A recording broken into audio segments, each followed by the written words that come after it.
Canada's Wonderland has some great coasters, some very average coasters, and quite a few bad coasters. Canada's Wonderland has also developed 100% of its land with nowhere to expand, surrounded by homes and businesses. It's by far the biggest park in Canada, with 17 coasters and a bunch of great flat rides. Cedar Fair loves this park, and they're treated very well. But Cedar Fair wasn't always in charge. For the 14 seasons prior to Cedar Fair taking over, Paramount was calling the shots, and they built a couple of terrible coasters right next to each other. One in 1995, and one in 2004. First came Top Gun, later renamed Flight Deck, a Vekoma SLC that's considered to be one of the worst ever. And then there was Tomb Raider the Ride, later renamed Time Warp, a Zamperla Volaire that destroys your head around every turn. Canada's Wonderland draws nearly 4 million guests a year, so the park deserves better than this. Individually, these rides don't take up a lot of land, but together, you can open up a nice plot. And today, I'm gonna see what could replace these two monstrosities. These are the most likely replacements for Flight Deck and Time Warp.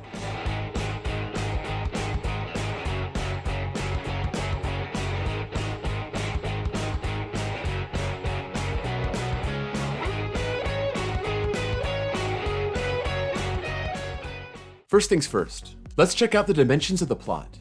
Using the land the coasters stand on, plus Flight Deck's queue line, we're looking at a plot 356 feet by 346 feet.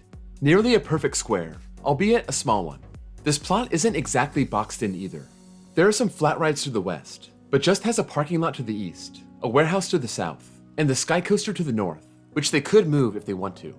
For the purposes of this video, let's try to stick to this 356 by 346 foot plot. The park is owned by Cedar Fair, so we know that they have recent dealings with B&M, Mock Rides, GCI, Gerstlauer, and SNS. RMC is a little more complicated. There's a rift between Cedar Fair and RMC given some of the problems with their three 2018 coasters. Plus, there is a question if RMC wants to work in Canada, regardless who it's for. The latest I've seen is that RMC would need to subcontract a Canadian construction crew, rather than using their own workers. And the steel would need to be produced in Canada, rather than their own factory. So basically, it would drive up the price of the project a lot.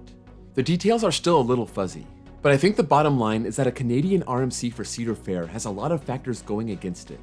We do know that B&M, Cedar Fair, and Canada's Wonderland have a wonderful relationship. 3 of the 4 new coasters that were built since Cedar Fair took over have been massive B&Ms. This is a great thing, since the park had a grand total of 0 B&Ms before 2008, and there's still a lot of models that the park could use. Look at the models the park is losing. The SLC is basically the poor man's B&M invert.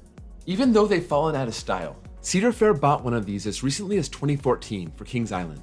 This would be a people eater, and offer everyone a much more pleasant experience under the track. The problem is fitting a full-size invert onto this small plot. The only one that I found that could be a good fit is Nemesis Inferno at Thorpe Park, standing on a plot 379 feet by 330 feet. This is on the lower end of B&M inverts in terms of stats, and it doesn't seem like it'd make a big splash at the park. If they wanted to move the Sky Coaster, that opens up enough land to fit a coaster on par with Raptor at Cedar Point, which is above average in size, and sits on a plot 656 feet by 338 feet. Slightly too long, but fits in width. The other coaster the park would be losing is a Flyer. B&M offers these too. For square plots of land, I looked to the Superman Ultimate Flight clones to see how they would fit, and those sit on land 414 feet by 345 feet. Again, a little long, but a perfect fit in width. I do think a Flyer would be popular with the public, and it would be very marketable, even if it's on the smaller side. If the park wanted a different ride experience, maybe a compact wing coaster would be good here. X-Flight at Great America is the most compact one that I'm aware of, 471 feet by 300 feet, which seems like they could make it work if they really wanted to. Canada's Wonderland has also been known to be Cedar Fair's testing ground, and we know that B&M has a new model in the works called the Surf Coaster.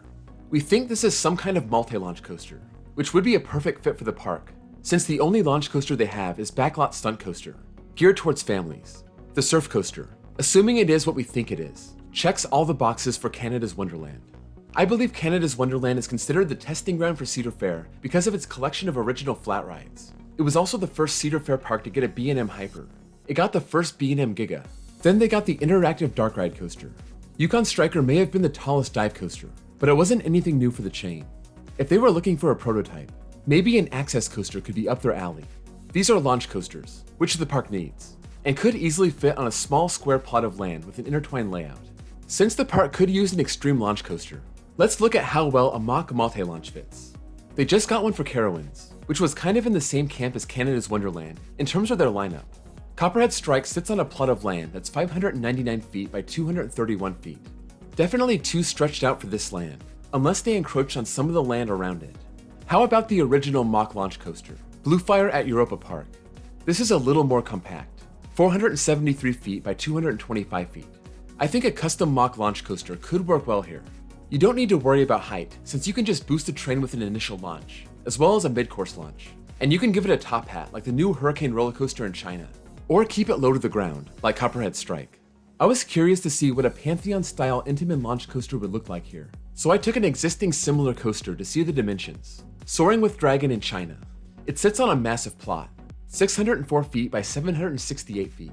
Since this ride is so skinny on one side, and then juts out on the other side, it seems like this could squeeze in on the side of the park, or it could cut into the parking lot, and the rest could fly over existing rides and footpaths inside the park. This is a possibility. Maybe Cedar Fair will start working with Intamin again, if their other American projects in the SeaWorld and Universal chains work out. If not an Intamin or a mock launch, maybe they could get something from Vekoma. These don't have huge plots of land, and you can do a lot with very little, as long as you have a good launch. Formula at Energylandia is only 334 feet by 196 feet. An easy fit for the plot. If they wanted a small scale but extreme inverting Vekoma with a lift hill, a Bermuda Blitz like Let Coaster is 314 feet by 260 feet. Either one of these would look great here, and be a huge upgrade from these two coasters. The other thing that Canada's Wonderland is missing, other than a launch, is ejector airtime. Their B&Ms may be loaded with good floater, but there's nothing at the park with powerful ejector. The Bermuda Blitz could take that mantle, or they could look to other small-scale coasters from other manufacturers to do it. If they do work with Intamin, maybe a Megalight could be in the cards. They already have a 200-footer and a 300-footer, so an aggressive 100-footer would be different and stand out as a new experience. Kawasemi at Tobu Zoo is 543 feet by 204 feet, which is definitely too long, so they could make the layout more compact, or they can cut into some of the parking lot, or they can use some land on the north or south sides. Moving the Sky Coaster would do the job. Intamin is still making these. The last one went to China in 2017.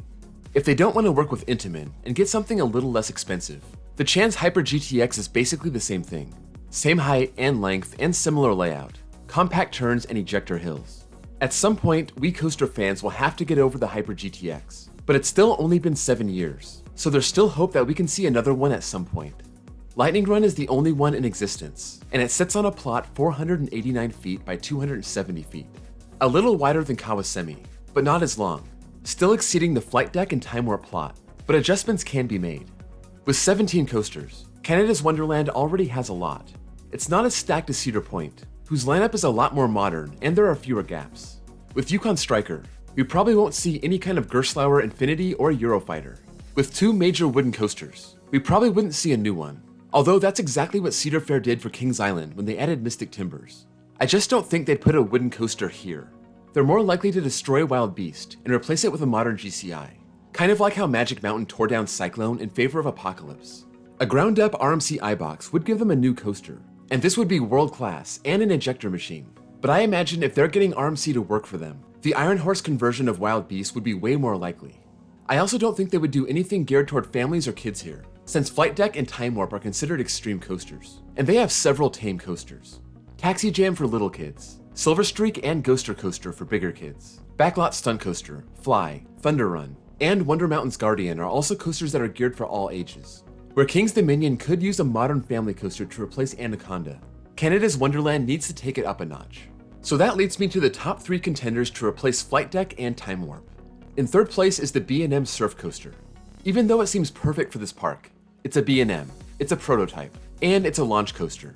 The fact that it doesn't exist yet makes me a little more skeptical. Even though I obviously think it's possible, I wouldn't put a lot of money on it. It seems more of a risky bet. In second place is the B&M Flyer. This also checks the box of being a B&M and being the first for the chain.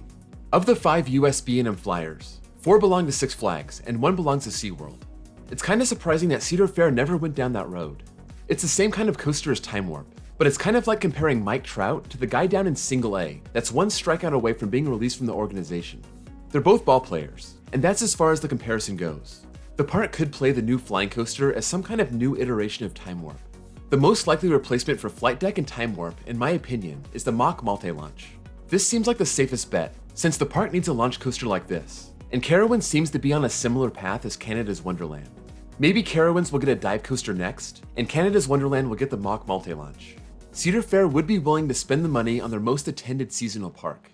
Let me know what you think could go on this plot of land, and if you think it's even possible for the park to remove both coasters at the same time, to open up some space for something much better. I don't think either of these coasters gets much of a line. They were both walk-ons when I went to the park, and axing both of them, saving the cost of operation and maintenance for 2 coasters, and replacing it with 1 great coaster seems like a good deal to me. If you enjoyed this video, be sure to drop a like. That's the best way to show your support for the channel. And if you're new here and love coasters, be sure to subscribe and check out my playlist for more ride replacement theories. Thank you all for watching, and I'll see you all next time.